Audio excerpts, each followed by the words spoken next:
Hey guys, this is day 2 of 3D printing the Deadpool mask.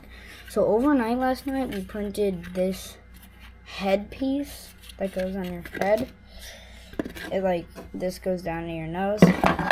And just now this one finished. So we're gonna open this one, take all the little pieces off. Oh wow, that was a big piece. Came off really easily. That was easy. I thought I was gonna have to do a time lapse there. Guess not. So here we have the mouthpiece. It goes on your mouth like.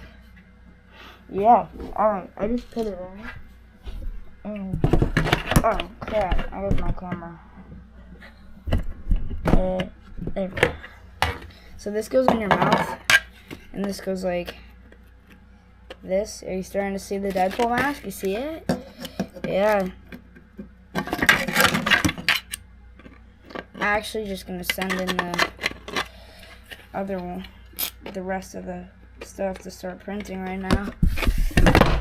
Oh my gosh, my camera just collapsed. Anyways. Yeah, here's the Deadpool mask so far.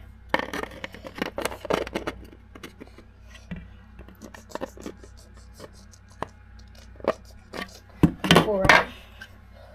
Yeah, alright. Bye, guys.